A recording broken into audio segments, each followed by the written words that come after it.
دوسرا گناہ جو مخلوط مجلس میں ہوتا ہے، جہاں مرد و عورت اکٹھے ایک شادی کے فنکشن میں بیٹھیں اور بعض جگہوں پہ ایک ٹیبل پہ بیٹھیں اور بعض جگہوں پہ ایک سٹیج پہ بیٹھیں اور بعض جگہوں پہ اکٹھے بیٹھیں، اور شرم و حیا کا مقام ایسا ہے اور مسجد کا تقدس ایسا ہے اور منبر کا یہ منصب ایسا ہے کہ میرا تو ضمیر اجازت نہیں دیتا اور زبان میں ہمت نہیں ہے کہ میں آپ کے سامنے وہ نقشہ بھی کھینچ سکوں کہ شادی کے ماحول میں ہماری مائیں بہنیں اور بیٹیاں کس کیفیت میں ہوتی ہیں، اور اس کیفیت میں سب کے سامنے بنا سنوار کے لا کے بٹھا دینا اور اس کو روشن خیالی سمجھنا، اس کو ترقی سمجھنا۔ یاد رکھیے دوسری اس کے اندر قباحت یہ ہے کہ یہ جو رسم ہے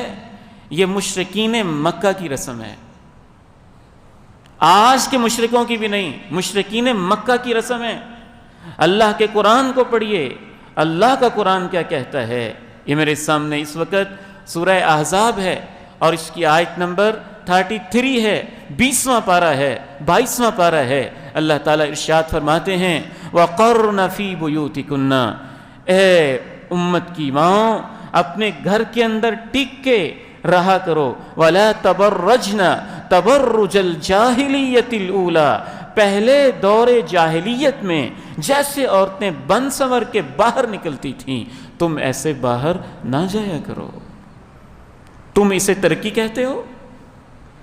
تم اسے روشن خیالی کہتے ہو؟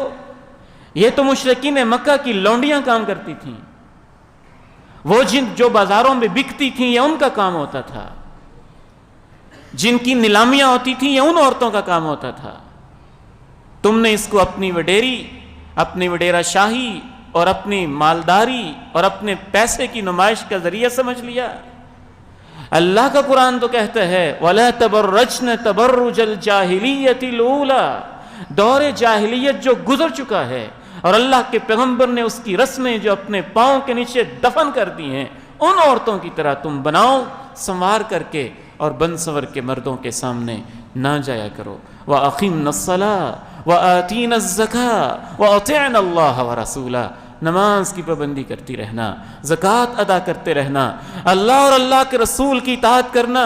شیطانوں کی اطاعت نہ کرنا، یہ معاشرے کے مادر پدر آزاد حیوانوں کے پیچھے نہ لگنا، اللہ اور اللہ کے رسول کی اطاعت کرنا۔ اور دیکھو یہ میں تمہیں ساری ہدایات اس لیے نہیں دے رہا کہ میں تم پہ سختی کرنا چاہتا ہوں، یہ اللہ کا کلام ہے نا، اللہ کا کلام سارے اشکالات ختم کر دیتا ہے، اس لیے کہہ رہا ہوں انما یرید اللہ لیذھب عنکم الرجس، اللہ تمہیں ہر قسم کی گندگی سے پاک دیکھنا چاہتا ہے، تمہیں پاک صاف دیکھنا چاہتا ہے۔ تو دوسرا اس کے اندر گناہ ہے کہ مشرکین مکہ کی یاد ہے، دور جاہلیت کے اندر آپ واپس جاتے ہیں اسلام کو چھوڑ کے،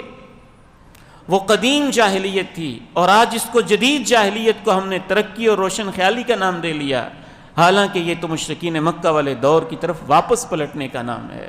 جس کو ہم نے اپنے پاؤں کے تلے روندا تھا اور بڑی محنتوں سے روندا تھا۔ اس کے اندر ایک تیسرا گناہ یہ پایا جاتا ہے، تیسرا گناہ یہ پایا جاتا ہے کہ شادی کی مخلوط محفلوں میں آنکھیں زنا کرتی ہیں، آنکھیں زنا کرتی ہیں۔ رسول اللہ صلی اللہ علیہ وسلم نے ارشاد فرمایا العینان زناہما النظر،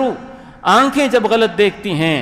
تو یہ ان کا زنا ہوتا ہے۔ ایسے اوباش گنڈے نوجوان بھی پائے جاتے ہیں جو آپ کی بیٹیوں کو دیکھنے کے لیے اسپیشلی آتے ہیں، آپ کی دعوت پہ آتے ہیں، آپ کا کھانا بھی کھاتے ہیں، آپ کے ٹیبل پہ بیٹھتے ہیں اور آپ کی عزتوں اور آپ کی ماں بہنوں بیٹیوں کے ساتھ آنکھوں کا زنا اور بدکاریاں بھی کرتے ہیں، اور موقع وہ دیتا ہے جو یہ انتظام کر رہا ہے۔ ایسی محفلوں میں کانوں کا زنا بھی ہوتا ہے، مرد اور عورت غیر محرم ایک دوسرے کے ساتھ لچکدار نرم لہجوں میں گفتگو کرتے ہیں اور میٹھی آوازوں میں اور شیریں اور سریلی لہجے کے اندر غیر محرم کے ساتھ مرد کے ساتھ بات کرنا، آج کے دور میں اس کو کانفیڈنس کہا جاتا ہے، اعتماد کہا جاتا ہے، شریعت اس کو بے حیائی کہتی ہے۔ بے غیرتی کہتی ہے، بد تہذیبی کہتی ہے، حیا کا جنازہ اٹھ جانا کہتی ہے۔